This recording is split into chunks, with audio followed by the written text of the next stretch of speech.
Hi all.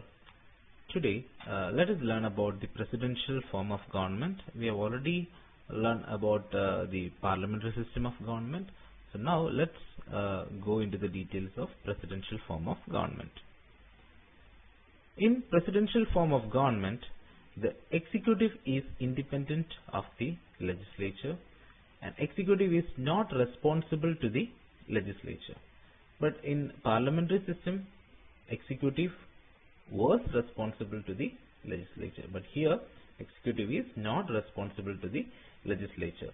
And if you want to remove the head of the state, it can be initiated through impeachment. So suppose the president of USA is to be removed, he can be removed through the process called impeachment. President is either elected by the people or by electoral college, and president is the real executive and elected for a specific period.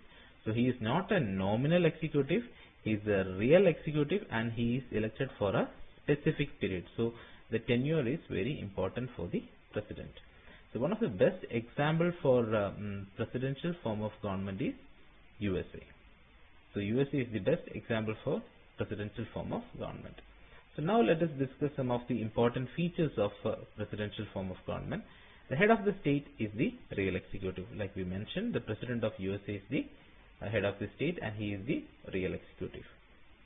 President is elected for a fixed term. A particular tenure is there for the president. He is not responsible to the legislature. He is not a member of the legislature. He cannot dissolve the legislature. Three important points. He is not responsible to the legislature. He is not a member of the legislature. He cannot dissolve the legislature. And another important point is the theory of separation of power. So what do you mean by separation of power?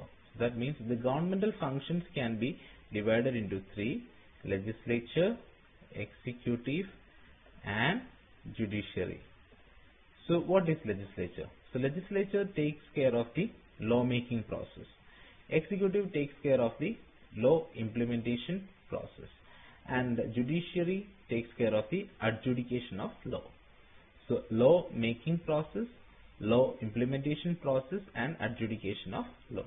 And here ministers are subordinates to the president. So we have already mentioned that the head of the state is the president. So all the ministers will be coming under the president. So they are the subordinates to the president. So these are the main features or ideas related